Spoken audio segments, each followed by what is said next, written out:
On this episode of FR Racing's Garage Talk, we're going to talk about Joey Logano being the luckiest man in NASCAR. We look at the Ferrari 1-2 at Coda. Then could IndyCar and NASCAR do a stadium district around one of their tracks and the debate over those? We'll also take a look at some new Simagic products and more on this episode of FR Racing's Garage Talk right now.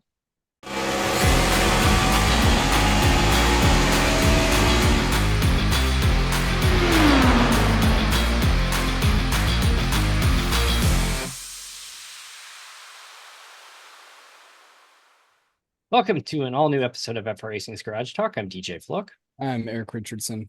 So, are you sure you're not Max Verstappen? It could be, I don't know. You're gonna protest the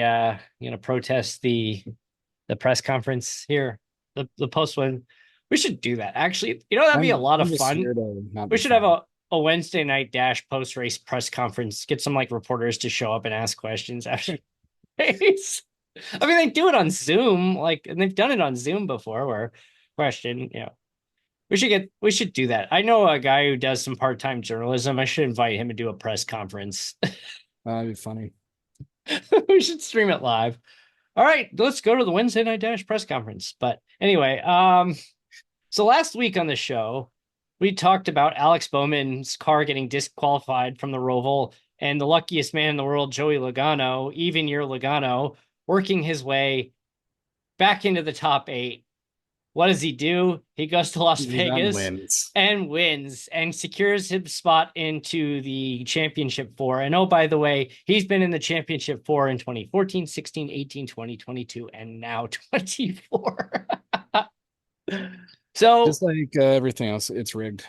so before that, last Thursday, after we finished recording the show, I open up one of my sports betting apps, and they're not getting a mention because they don't sponsor us. So they're not getting a mention here.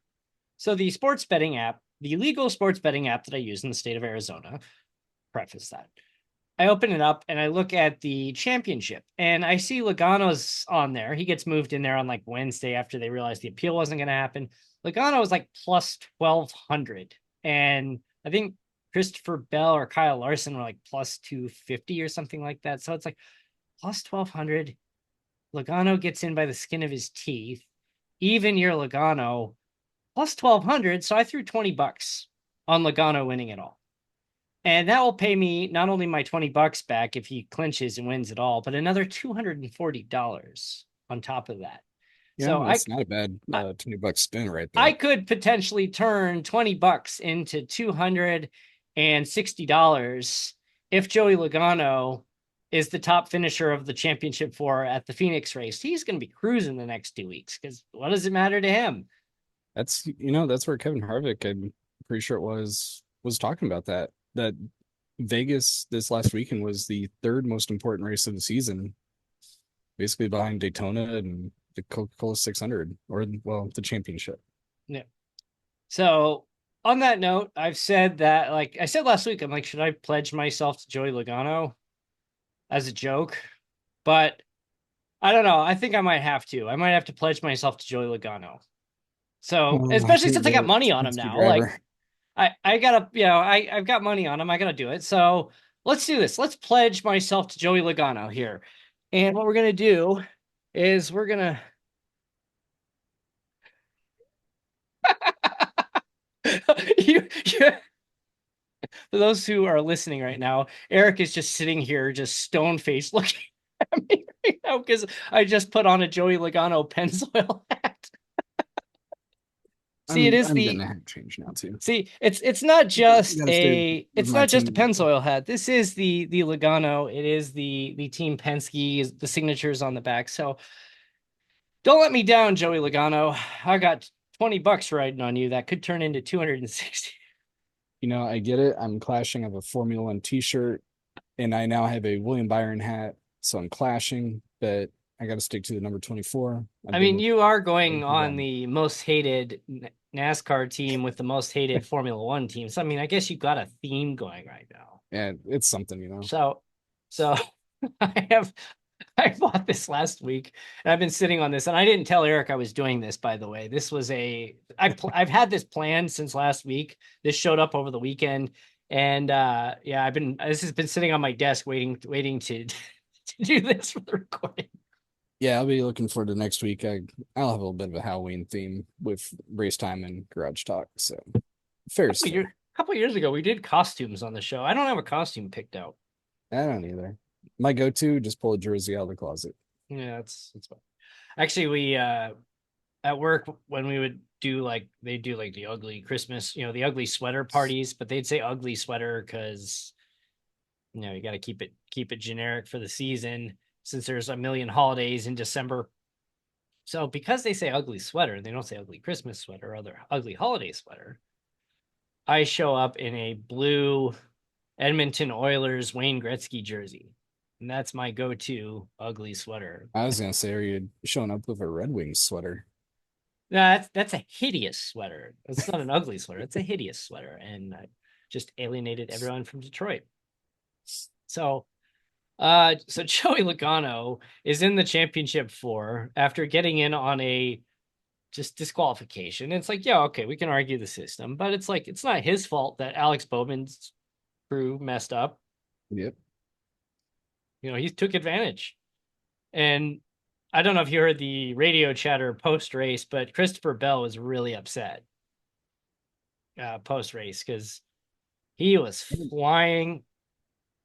Logano was on old basically pushing Logano. Yeah, he was on old tire. I mean, he probably would have caught him in another 2 or 3 laps, but you also the two things from that race that prevented Christopher Bell from winning that race was one is Logano caught up to Ryan Blaney, who was having an awful day and in 30th, and got himself a nice little push to get himself into the lead. You had that protection of your teammate, but then Bell also, when he was just chasing him down, I mean, he was shaving like half a second a lap at one point. Then he hit like 4 or 5 cars, like lapped cars that he was trying to get through and just could not. Like he lost a couple seconds there. That probably made a difference in the end. But he was swearing up a storm. It's team racing though. It wasn't, it's, and the thing too is like, there were some ugly wrecks too with Tyler Reddick, where his car flipped. Yeah. It flipped, but it landed right side up, and then he drove it back to the pit after flipping. You don't see that. Yeah, I was about to say, I don't recall ever seeing a car flip, land on its right side up, and then continue driving. I mean, they obviously took him out of the race after that. But yeah, it's funny. We talked about cars flipping at Daytona, Talladega, but not anywhere else. And then we saw it. I'm trying to remember. I watched one again was talking about grass at these intermediate tracks. Because I think it did play a factor in Reddick's flip. I heard a rumor. Let's see. So who won the Xfinity race? I already forgot. It was that's right, the Dinger. So the Dinger is into the Xfinity Championship 4. Good for him. I don't know if I've seen a more up and down career than AJ Allmendinger. There, then he's not. There, then he's not. Didn't he get a suspension for a while too? He was having some personal issues. Maybe. I don't want to like slander the guy, so I'm gonna look this up real quick before I. Been a couple drivers that have been in and out. Jeremy Mayfield. Oh, who was it? Cody Ware finally got cleared. Yeah. He was out for a while. Eric Almirola got suspended by Gibbs. Yep.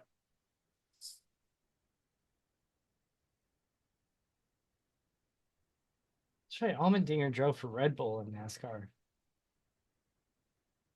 Still waiting to hear what happens between NASCAR and 2311 and Front Row Motorsports. Things are moving forward. So in 2012, Allmendinger failed a drug test for a stimulant. And then they tested the B sample, which also uh, or they said Allmendinger's camp said a stimulant caused the positive drug test, and the stimulant was later revealed to be amphetamine, and he chose to participate in the Road of Recovery program, was released from Penske Racing.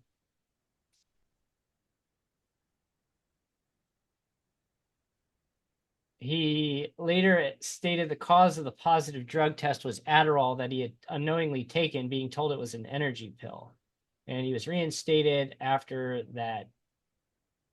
And he's been basically, up and down in the various series ever since. So I was You not know, slandering him. Whew. just had a thought here. What if Andretti and Penske teamed up for Formula One bid? I don't think Penske would be interested in that.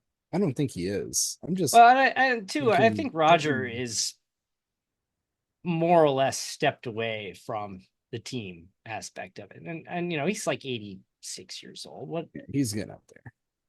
And he's got the Motor Speedway. He's walking around with his IMS jacket wherever he goes. He's proud of that.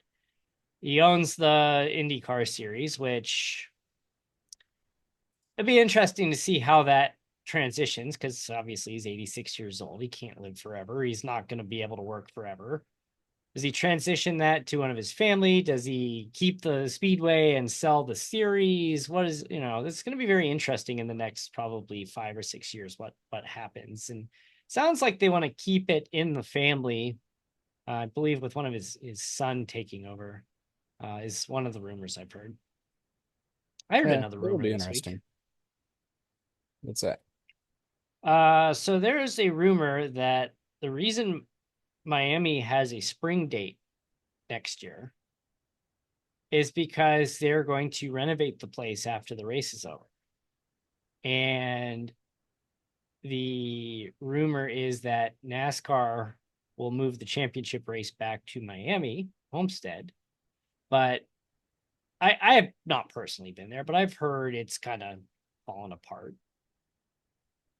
So you can't really have a championship event at a rundown racetrack. That's, No. Phoenix obviously has had the issues with the on-track entertainment, but there's no question that the facility is fantastic. But it's like it was in Miami for so many years. The facility needs an upgrade. A lot of those facilities owned by that same owner probably need the same as well.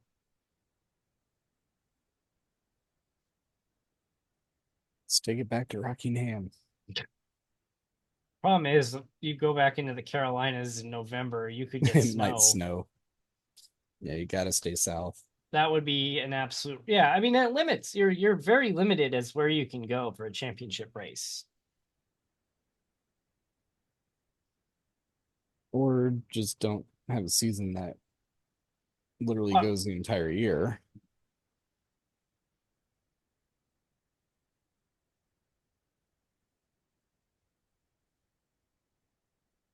so NASCAR does own. Okay, so the city of Homestead owns Homestead Miami Speedway, but NASCAR is the operator of it.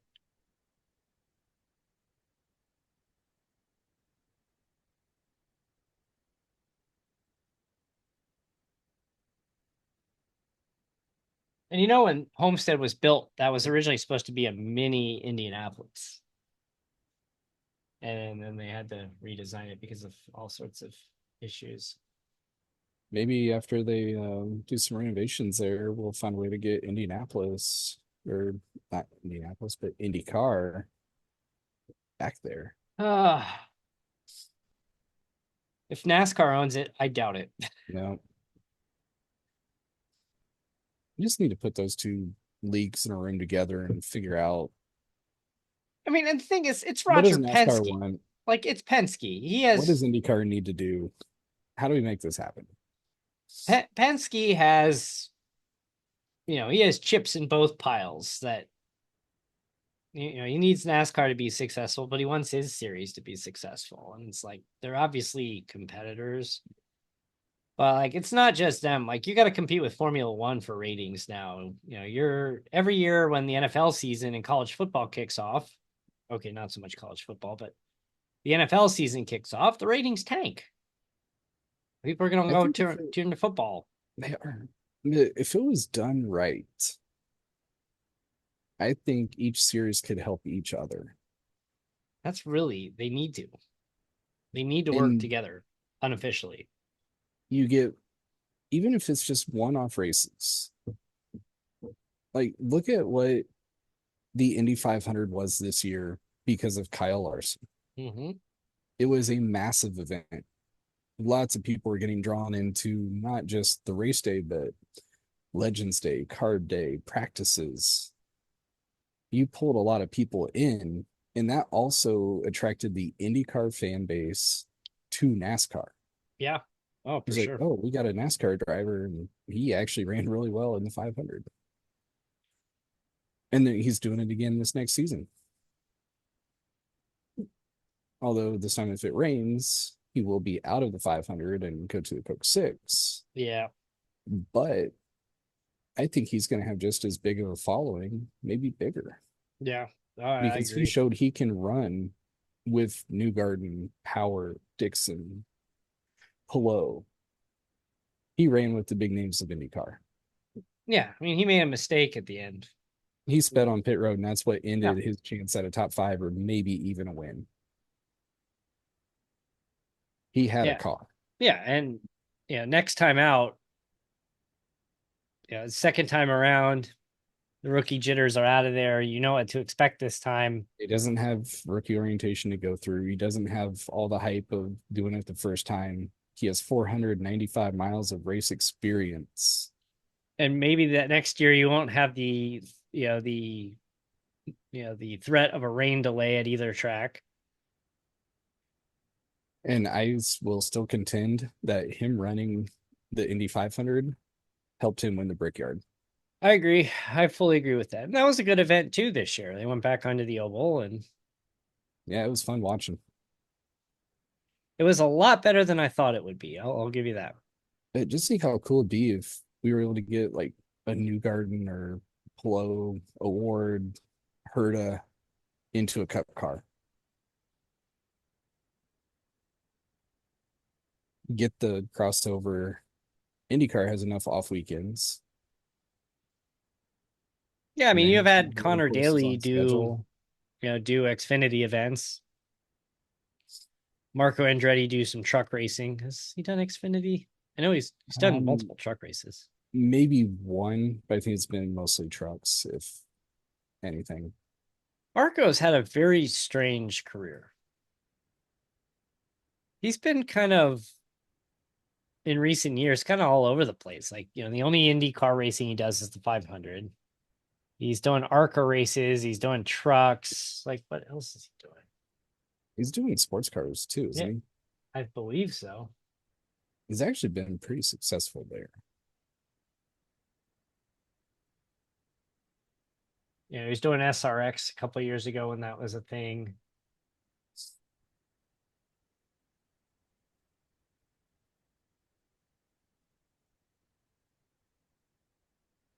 Let's see. Yeah, he did the Roval in 2022 for on the Xfinity series. And that's been his only start though, right? That appears so, yes.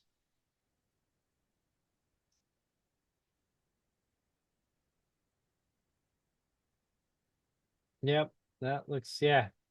He drove the 48 for Big Machine Racing in the Roval.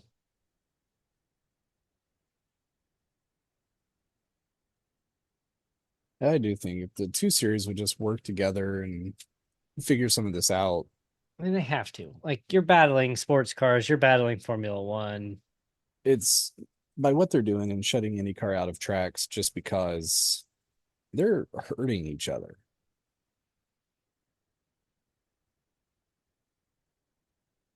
I mean, it's not the 90s anymore. NASCAR hopped on the Indy split.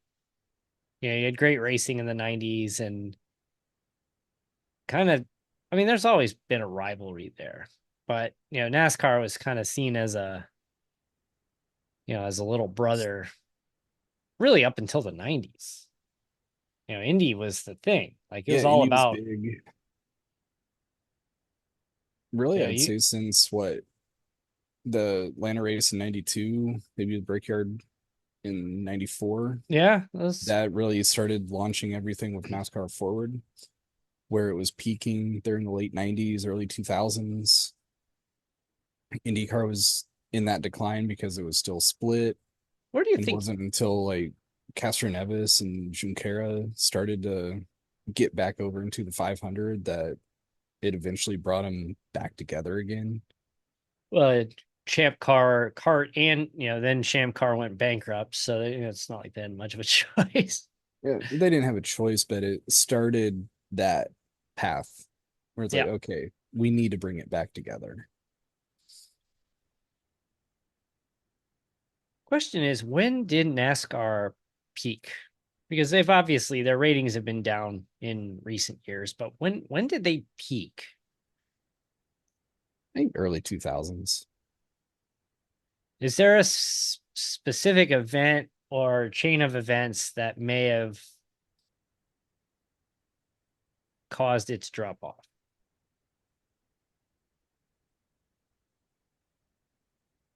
I'd have to really go back and look at things. I've said it before, but I think the whole playoff system has been a big part of it. Do you think Stage racing, Kenseth clinching it early also impact? I mean, obviously, the playoff was created as a result of that, but no, I would almost wonder if creating the playoff because of what Kenseth did is what pushed the fans away yeah, and then you instead of have just going into next season and like, all right, let's beat Kenseth. then you have That's not Jimmy what we did. Johnson winning five in a row. I think that plays a part in it too.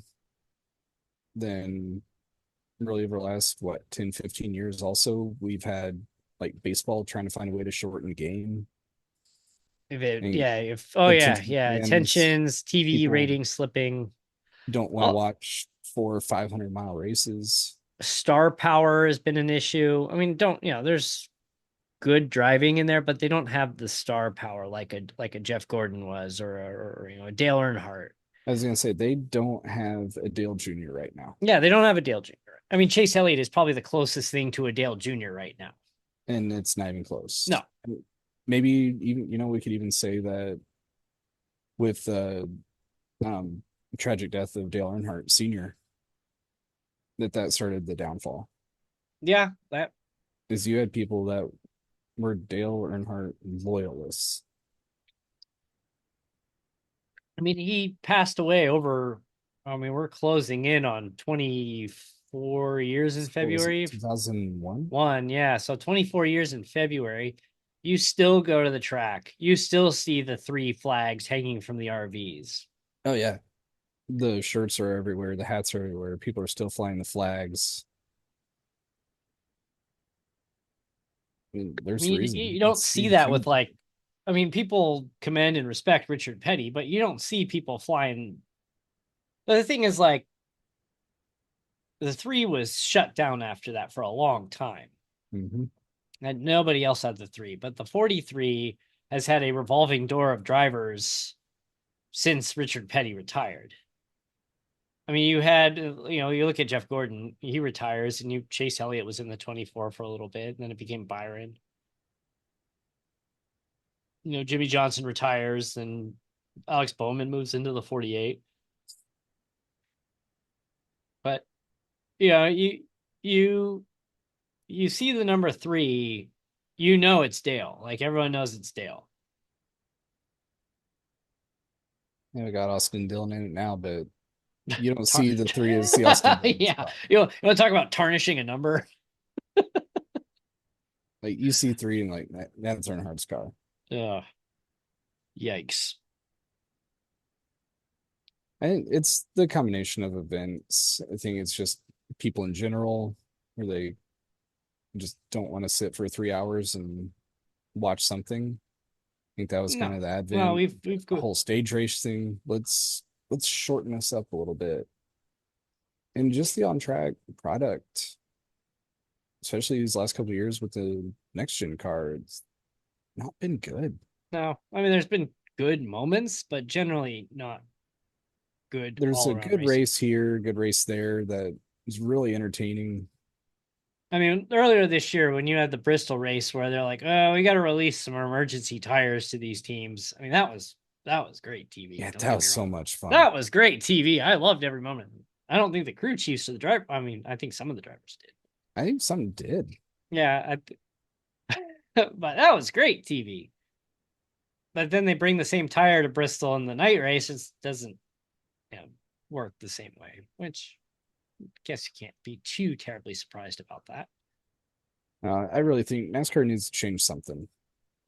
They either need to get this car figured out, listen to the Oh, drivers and up the horsepower, get rid of these and stage breaks, then change the you've got playoffs. you've got the Something needs to change. then you have the charter system lawsuit and that drama that's going to be hanging over their heads going into next year and for Yeah, who knows how many years. that's not going to help the league either. No, no, it's not. I mean, this is the kind of crap that IndyCar did and dealt with. Not directly lawsuits, but this internal drama between the teams and the ownership. And you saw what happened. It's like, are we going to see a split NASCAR where these teams? I mean, I don't. You're going to take the stock cars and go and start a different. I don't. In today's market, like if the split happened, the IndyCar split happened today, or you had the kart and IRL split, but it happened today. I don't think either series survives. I mean, I think the Indy 500 survives, but it becomes a one-off event.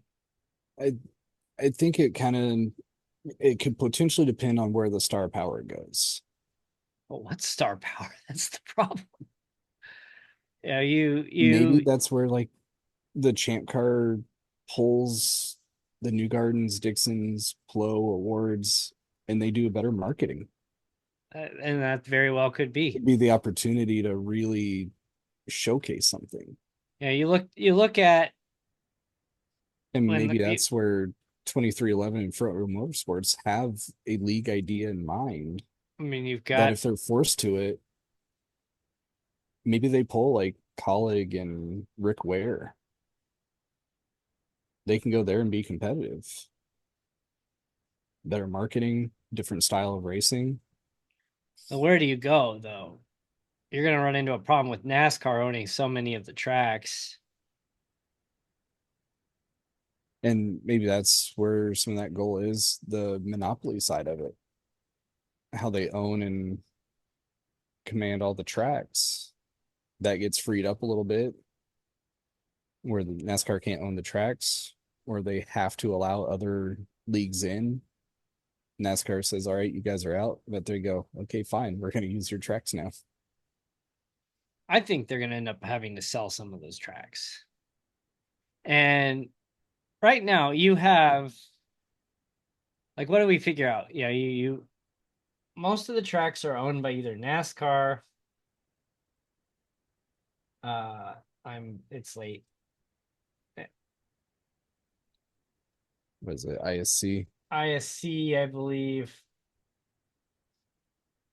Or no, that's the old that's NASCAR took over. Speedway Motorsports.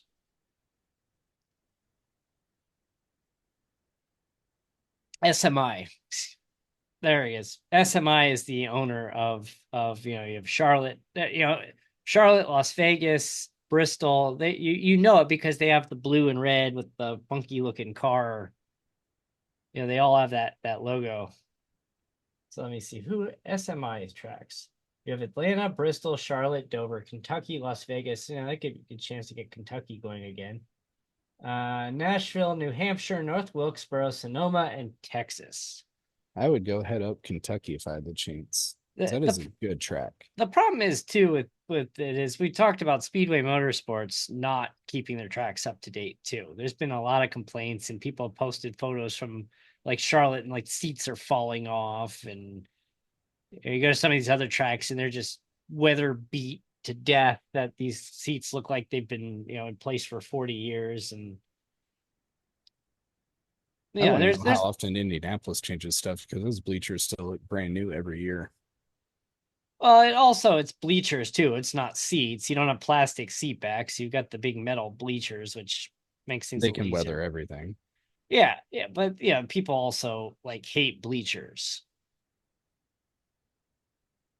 I mean, remember when we went to Phoenix Raceway, or it was Phoenix International Raceway back then? We were on bleachers. Yep. There's no bleachers in that facility anymore. Everybody has a seat. Oh wow. Yeah, everybody's got their own seat now. See, And justification right there. I need to get back to racing Phoenix. I gotta check it out.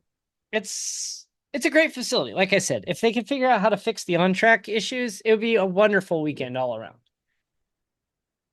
Yeah, but I enjoy it. I think there's, little tweaks here and there that they could do for the off-track stuff. And you can also tell too when you go into the midway area outside of the outside of the seats in the fall for the championship race, there's way more vendors out there for the championship. And it's not really a surprise. It's their marquee event to close out Yeah, the it year. should be there.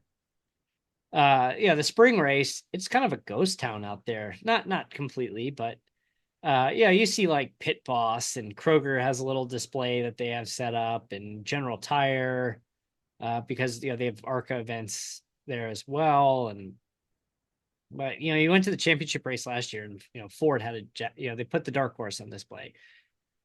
Chevy had the Garage 56, which that's gonna bug me for a really long time that I missed that. But I don't know. I feel that NASCAR is not going to want their finances disclosed, Nope.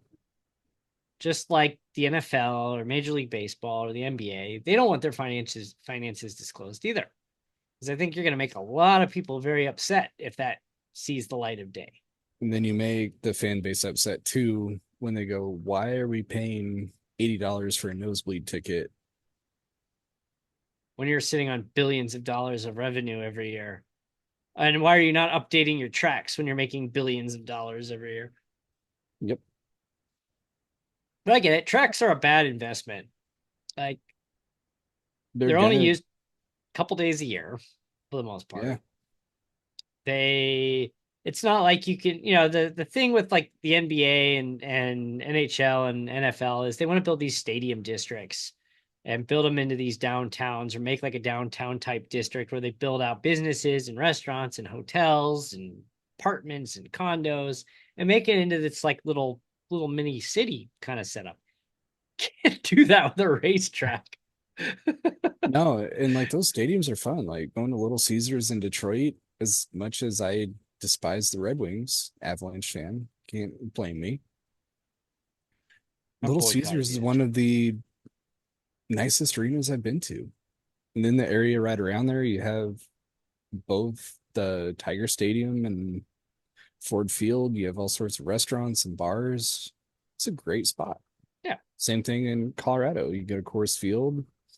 You don't necessarily have the other stadiums right there, but you have Lodo, which is bars, nightlife, Could you everything. imagine somebody tries to build a stadium district with a racetrack? I mean, I guess it does exist. Who was it? Was it Charlotte? Don't they have like apartments nearby or something? Or Charlotte's kind of out in the middle of nowhere. I swear that somebody said there was like apartments that like lean up next to a racetrack.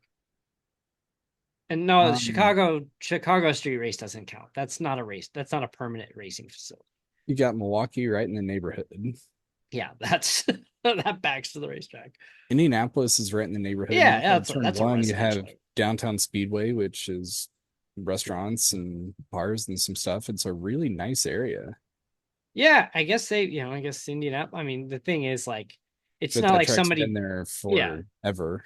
yeah. The racetrack was there first before pretty Yes. much all of those houses. It's like the people that complain that Wrigley Field is too noisy, and it's like, dude, Wrigley Field's been there for over 100 years.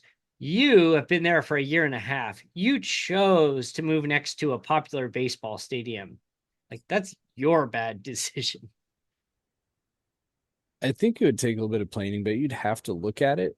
But I think it could be possible. Like you would need a massive tract of land or just get a spot and redevelop it. The investment would just be too much. Yeah, and the problem too is like a lot of these facilities are out in the middle of nowhere. That If we look at the successful ones, Indianapolis, it's in a city. yeah, And then it's let's look at Daytona. It right across the street is a Target. yeah, kind of backs to Like a city. There's like a mall or something there. it's right off the interstate. You turn off and you have shopping on one side, track on the other. I mean, But yeah, you also fill these tracks throughout the year. There's multiple events that go on in Daytona. There's multiple stuff that goes on in Indianapolis. They just had a test there, what, a week and a half ago. yeah. You got a There's museum that always, attracts people, and you got the golf course built in that yeah, attracts. Daytona. They have the museum. And a lot of these tracks, they don't have that. They're so far off the beaten path that You look at. I don't mean to pick on them, but I'm going to pick on them like Pocono. That's literally out in the middle of nowhere. yeah, We we know it, looked up Talladega and Barber. They're close, but they're you gotta drive. people. Yeah, you're not going to get some hipster, hipster millennial, hipster Gen Z to move out into an apartment building that you build next to Talladega Super Speedway. That's just not going to happen. I mean, you might be able to pull that off in Las Vegas, maybe. That it's those cities that the track is there. Hey, IndyCar, NASCAR, if you want to hire just a couple dumb fans Hey, to toss out what do you have ideas, to lose? Everything. I mean, you can Hey, give me the right number. Come on. Raj, I got your guy's hat on, so like I'm trustworthy. I'll support Penske to work at IndyCar. The official, unofficial consultants. Here's the thing: is a side note before we move on, which I'm not sure what we're talking about. Oh yeah, I know.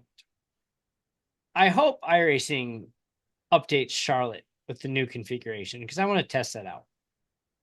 I think that could be a lot of fun. Yeah, hopefully Uh, they're able to scan in the new version. I'm gonna go and so I'm gonna release next week a little bit of a teaser for next year, and we'll put the 10 tracks. They're not in order. We don't have a calendar yet because we need to line some things up first. But we'll be starting season 11 on Wednesday Night Dash. We'll be moving back to the next gen cars. We're gonna do, we're standard. We're stuck here. We're gonna go next gen. We're gonna go trucks. We're gonna go Xfinity. Think that model works well. We've got it pretty well established. We're going to do a little bit of recruiting. I had somebody reach out to me the other day about wanting to get into the league, and I said, "Hey, we're done for the year, but um, we'll happy to have you in January." But we'll get a little teaser out for the end of the broadcast next week before we shut down for the season. And speaking of that, a couple weeks after the finale of Wednesday Night Dash, we're gonna put out a little 3 race SRX series for pretty much everybody who's run with us this year. But if there's somebody new that wants to jump in and looking at either joining Indy Racing or Wednesday Night Dash, you can come join us. Have some fun with that, and we'll have some one-off races because I'm going to be bored on Tuesday nights and need something to do. Don't tell Uh, my wife. yeah, I'm already. She's like, "You're not done yet." I'm like, "No, I'm not done yet. We are never done. We never quit. No days off." Or was that Belichick? Remember when he won the Super Bowl and he was trying to get the crowd to start chanting "No days off" and nobody was doing it? He's like, no. No days off. No. Like, why would somebody voluntarily chant that, Bill?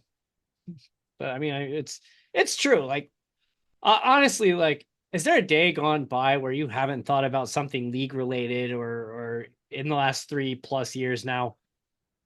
There's days here and there, but There's there has not been a day for me where I haven't thought there's something.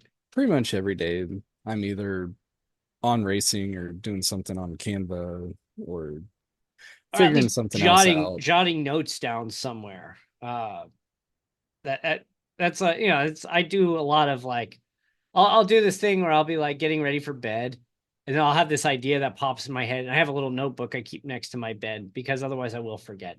And I run over and write it down in my notebook real quick and hope I can read it in the morning when I look at my notes.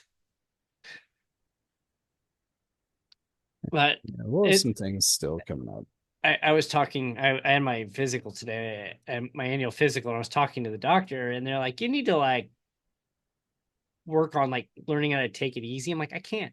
Like my brain, when I'm sitting down, it's like I could be doing something productive. I could be doing something productive. I could be doing something productive. And I'm not. I mean, I'll have moments where I'm just like, all right, I just wasted an hour on Instagram. That was pointless. But I got some good ideas for some content. You know, So it sometimes you wasn't, just got to do that to let the brain relax. but yeah, it's like if I'm not coming up with ideas or texting you with ideas at 3 in the morning your time, That I'm, you still get responses yeah, to. and then I get a response like, it's 3 a.m., man. Like, dude, go to bed. Go to bed. Like I was the doctor was telling me about this podcast that she was listening to, and she said that it's this type of yoga that like stimulates your nervous system, that like tricks your body into thinking you've had 8 hours of sleep. Like you still need to sleep. Like you can't just like sleep 2 hours and then trick your body. But it's like if you're one of those people that sleeps like 6.5, 7 hours and you're still a little tired waking up, they said like do this like after you wake up, and then all of a sudden you're like, I'm ready to go. Let's do this. And I'm like, okay. I I said, either you have my need attention. that or I need a new coffee pot so I can have some coffee in the morning and be good to go. Yeah. How's your caffeine consumption? No comment. I don't drink caffeine. What are you talking about? Yeah. I tell yeah. I did say that. How's your caffeine consumption? I said no comment. And I just get this look like, what? No comment. Like you're a doctor. This isn't a this isn't an interview. You're not the press. Hey, shout out to Rogue Energy. Hey, they're having a buy one get one free sale, by the way, right now. I think it goes through this weekend. So if you've been wanting to try Rogue Energy, you can get. They said I don't think they've done a buy one get one. They've done buy one get one half off, but they've never done buy one get one free. And It's been a while. is it? Yeah. I did buy some Rogue Energy the other day, and they sent me a free shaker. I'm like, just what I need, another Rogue shaker. I'm up to like 4 now, I think. Yeah, that's another thing. If you get the buy one get one tubs, you actually get a free shaker too.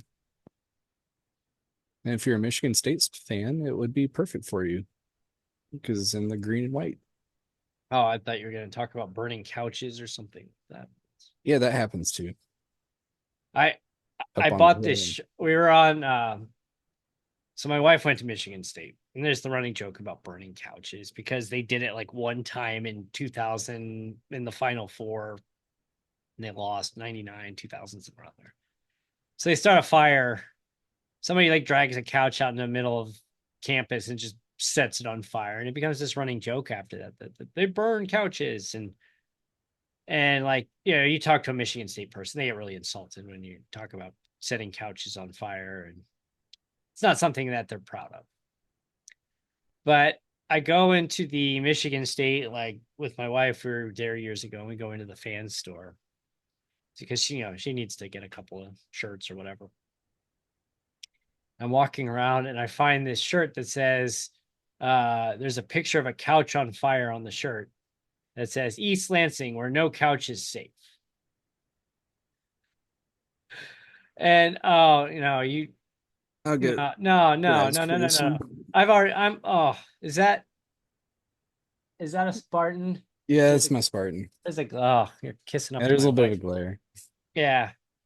I'll And I'll I'll tell my wife. There you go. So the next time she gets mad because I'm calling you or we're jumping on a call or I'm ignoring her for some reason,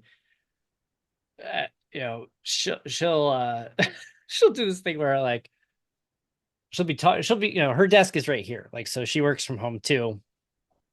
And I'll be just kind of ignoring her. And she's like, you wouldn't ignore Eric, would you? I'm like, I can't answer that without getting in trouble. Yeah. It's, this is gotcha journalism. No, I am not responding to that. Yeah, I actually have some Michigan State stuff, but it's more or less because the school I worked at, we did fundraisers at football Oh, that's concessions. right. That's right. I almost forgot about that. And it was close. They had a good hockey team, so we went to a couple hockey games too. Yeah, they do have a great hockey. Have you ever gone ice skating at their Never there. I went ice skating one time there actually. And that was it was not the first time. It was like the second time I ever saw my now wife because she went to Michigan State and I met her through a mutual friend and went up to this mutual friend's birthday and we went ice skating as part of the birthday and I got to ice skate on their rink, so that was fun. Now, if it wasn't for a wedding, I would have actually been at the home opener for Lake State hockey, which was coincidentally against Michigan State. Oh yeah. The well, so that same time we went to it was a football game that weekend and it was cold, it was raining, and there, some of the people were students, so the rest of us had like random tickets around the place, and so I was like all by myself sitting in this seat, and it was like 30 degrees outside. It's raining. It's miserable, and I just kind of went up and I just kind of stood up at the top and watched from there.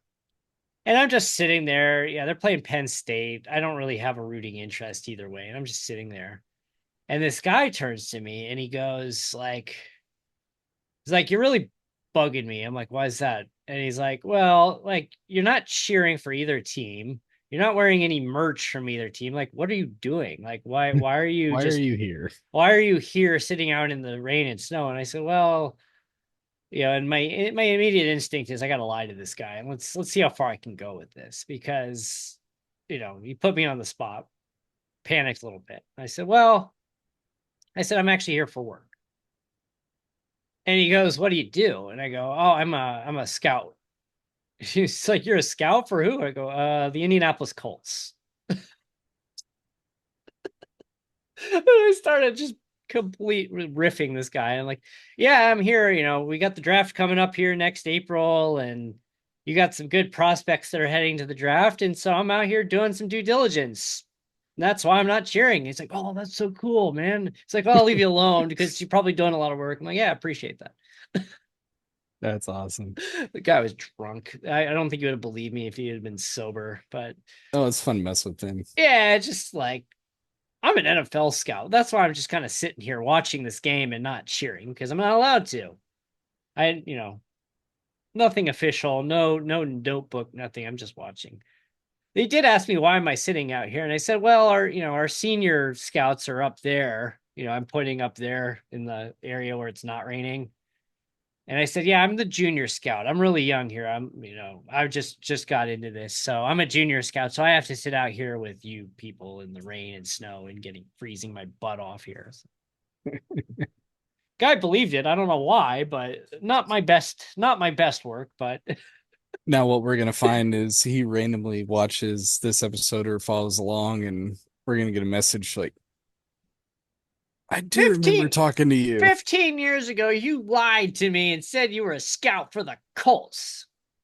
Well, yeah, you were drunk, so I messed with you. No, well, I don't believe the Colts drafted any of your players that year, so I wasn't impressed.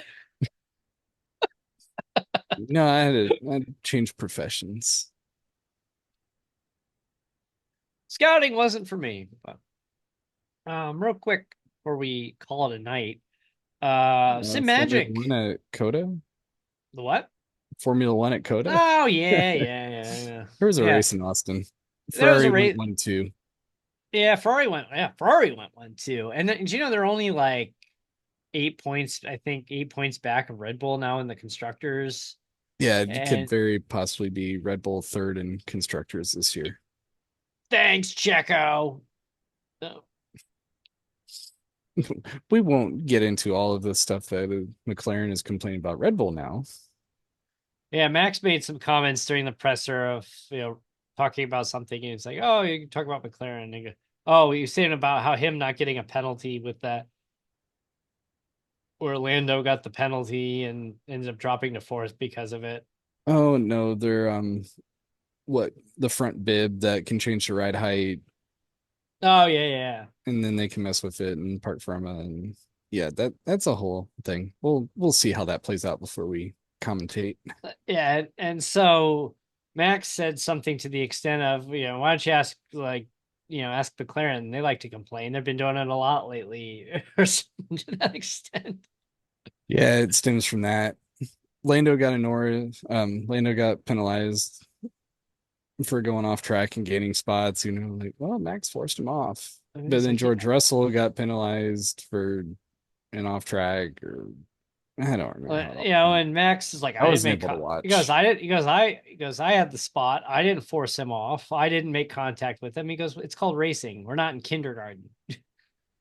I like the comparison too. Max was ahead at Apex, where the other situation that people are trying to compare it to, it's like, well, the person got penalized was behind, so there is a difference there. Max Verstappen, chaos agent. So yeah, we're getting down to the last few races. He gained a little bit in his lead by finishing a spot ahead. So Yeah, that penalty pushed, flip flopped him and gave him a little bit of a cushion there. We got Mexico coming up this yep, weekend. I'm interested to see what happens with Checo. Yeah, the Rumor rumor was he's going is to retire. he's going to retire. I read something earlier that either spilled or presumed or an educated guess. It was on Planet F1. Liam Lawson will be taking over the number two seat. Really? He had a good run. Yeah, he did. So did Franco Colapinto. Colapinto. He's been really good. That second kick Sauber seat is still open. It's the only open seat. Valtteri And Bottas could finish 23rd out of 20 cars yeah, he this could. year. Yeah, he could. And he made some comments too of like, my F1 reputation hasn't exactly been helped by this move. And he goes, it's allowed me to, leaving Mercedes has allowed me to, better enjoy myself off track. But at the same time, he goes, kind of sucks not trying to push for wins every week. It's actually fun seeing Bottas in Instagram ads for Whiskey Pig or Whistle Pig whiskey. Such a great character. I hope he ends up in IndyCar. That'd be awesome. I think you do quite well there. Thing is, like Formula One or IndyCar's turning into like Formula One cast offs. Yeah, and they're not winning. They're doing better, but they're not winning. That'd be fun to get a Max or Lewis into an IndyCar race somewhere. At I least a just want to road see race. Max in a NASCAR. I hope he won't do it. He's terrified of ovals. He doesn't want to do the oval racing. He said he'd rather sit there and crack open beers and watch the Daytona 500 than race in it, which I get that. I But understand it. like when you're done with Formula One, why can't you come over and do a race at Coda? Why couldn't you do a Yeah, race at the Roval? Why couldn't you do Watkins Glen? jump in one of those cars in one of those races. Jump in because if Max Verstappen says, "All right, I'm done with Formula One. I don't really feel like racing full time next year. I want to take some time for myself." But hey, NASCAR, if somebody wants to give me a ride for Coda next year, somebody's going to be offering him a spot. Somebody will give it. That would be fun to see. I like to check Max's iRacing stats because every once in a while he will pop into a NASCAR race and He was in a truck, I think a truck race recently, where he got caught up in a wreck. Let me see here. It'll be fun to see when next pro driver I run across. It's been a while since I've run with Tony Kanaan. Uh, yeah, I should say I was in the same race. August 29th, Max jumped into the Draft Master series, sponsored by Simagic, which we'll talk about here in a second. He did a race at Daytona. He started 13th and he finished 12th. That'd be awesome if I got to run across him at some point. He's a Class C oval driver, but his I rating is 3343. Which, for those who aren't familiar with iRacing, you start off at 1350, and a lot of times you go down before you go up. For him to go from rookie to D to Class C and be at 3350, that's probably one of the higher rated Class C drivers you're gonna see out there. Yeah, he's finishing top half every race basically. I do. That's kind of like I want to get into a race where I'm in a NASCAR type event with Max. That'd be fun. I would think that'd be a lot of fun. Thing is, though, I bet he turns off mutes his mic because of just the fanboys. You come in there and you see Max Verstappen's in your session, or Lando Norris, or Charles Leclerc. They do pop into iRacing from time to time, and that's got to be annoying.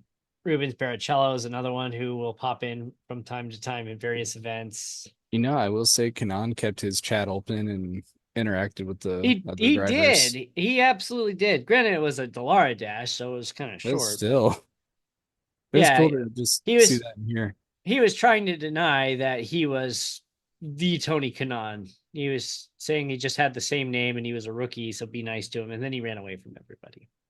I wish I had a better qualifying spot in that race.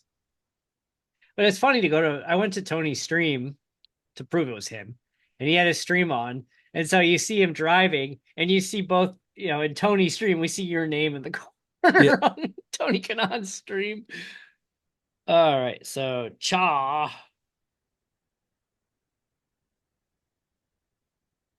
Maybe not. He has an account. Yeah, July 8th, he did a Formula 4 race. And you do need to get into some more road racing series. Actually been testing a little bit for the Fuji 8-hour. Esteban Ocon hasn't been into iRacing since April 9th.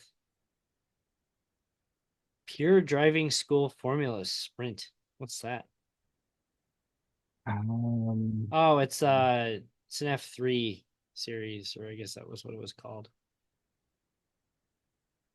Oh look, he got a 5-second penalty in his last race. Ha ha ha ha. That's a joke. Anything happens, it's Ocon 5-second penalty. Ocon 5-second penalty. See what Lando Norris has been up to. Yeah, this is the thing. It's like you go into the iRacing app and you just search for people's names, and okay, so Lando Norris. Lando Norris is a B-rated oval driver with a 2900 I rating. But in a Formula car, he's a B-rated 5202 I rating. Lando on October 11th did an ARCA race. Nice. Finished 6th at Linear. And he did a Cars late model tour on October 11th. And then he did another ARCA. And then he did a streets. Could you imagine in street stocks, Lando Norris shows up? Need to look at some of those and see if they get like a routine. Like they tend to drive a certain series at a certain time. October, yeah. So his last 10 were all on October 11th. So he's in the middle of his downtime before he headed out to Texas. But yeah, he did a lot of he did a Class C Las Vegas race on October 11th in the truck series. I don't know. That's a lot of fun. we're coming up towards the end of the season here. We got Auto Club next week. Simagic, they released their new P500 setup. Good budget entry level with a 100 kg load cell for We're looking similar $200 to what the Logitech G Pro, but G a little bit Pros. cheaper. Yeah, and it's right in line with the Fanatec's intro load cell pedals. So, so far, some of the reviews, there've been a few reviews out so far with some bigger content creators, and they've been pretty impressed with what you get for $200. Definitely a load cell is a big step up from the basic Logitech series, but Yeah, I'm gonna be in the market, so I may be checking it out. it's a good price. You can always add on, you can add the clutch pedal later for another $50 or something like that. And then they do support the haptic sensors, which I need to, I feel like I don't have them set up right.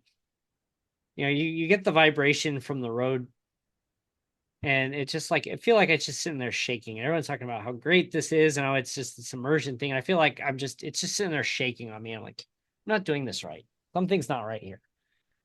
So I got to figure that out. Off-season plans. Yes.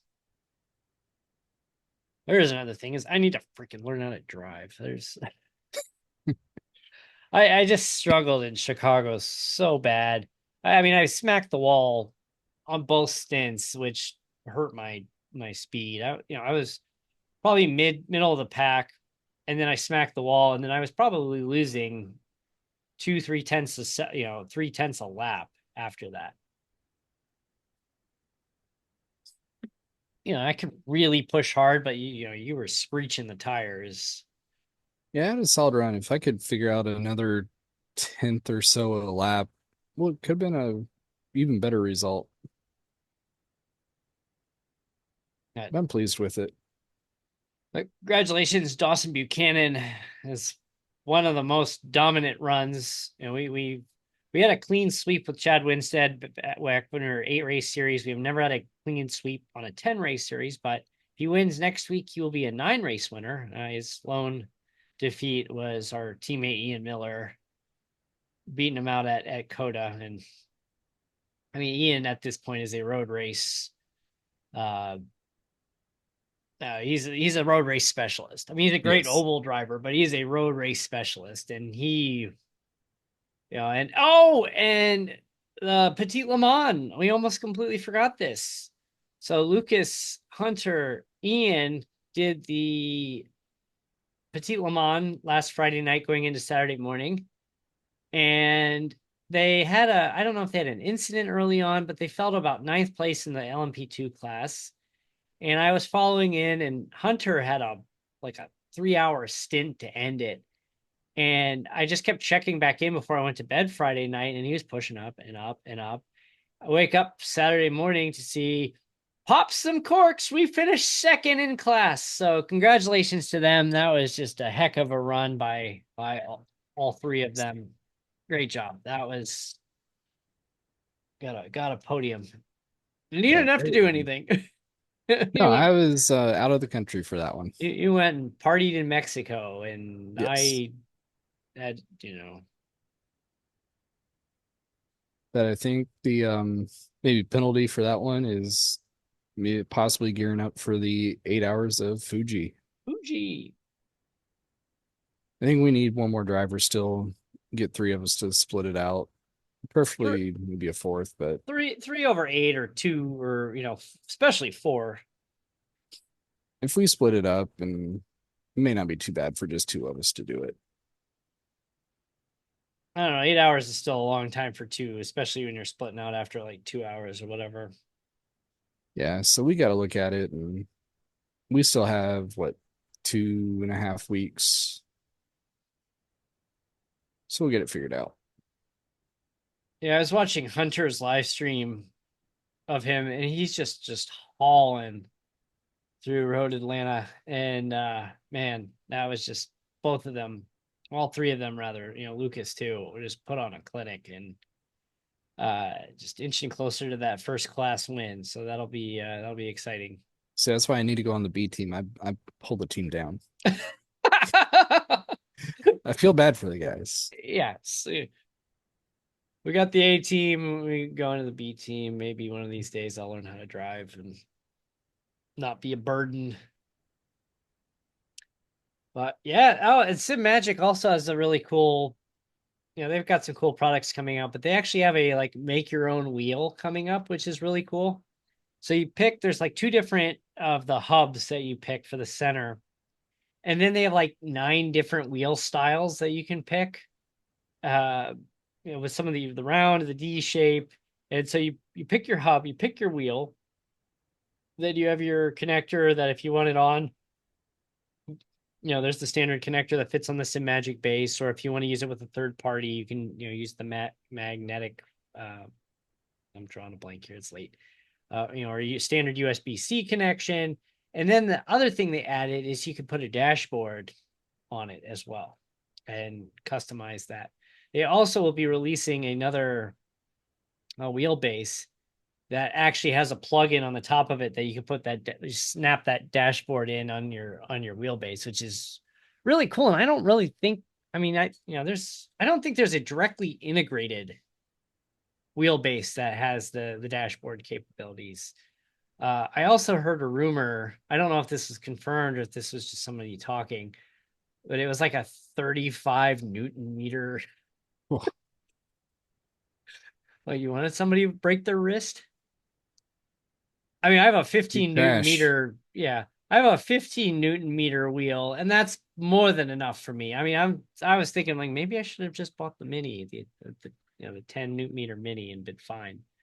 Uh, had I waited another year and a half to upgrade my equipment, I would have made some different choices, I think.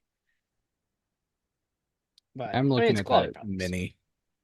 Quality products, and if you need service done here in the US, Rick Motec, you contact Rick Motec and they, you tell them what you need, they'll quote it for you, they send you an invoice, you pay for the invoice. And like I broke apart because of my own stupidity on my P2000s, and I contacted them, they quoted me, it was pretty reasonable for the replacement part. I had it in my hand like 3 days later. So having a reliable place like Rick Motec backing your Simagic products that you can go to and say, hey, I'm stupid, I broke this part, I broke my load cell, it's nice knowing that you have that. So Yeah, definitely good. on that note, we got NASCAR going to Homestead, we got Formula One going to Mexico, Will Checo retire, We'll see. and we might be doing a live stream for Las Vegas in November. We'll have to double check our schedules, but tentatively we are planning on it. Haven't done one of those this year, I realized. Yeah, just the scheduling of everything. It's been kind of wild. So we'll get that done and come and join us. Maybe we'll, bring you in as a guest, say hi. Got some time to kill. Hopefully we won't have a sewer cover snap off and destroy a car this year. And then still penalize the team. And then penalty. It doesn't really, the rules don't really give us leeway here. Anyway, thanks for watching and check us out at FR Racing Online, frracingonline.com. Tune in for the season finale of Wednesday Night Dash next Wednesday at 10 p.m. Eastern on Stadium Scene TV. Take care. Cheers.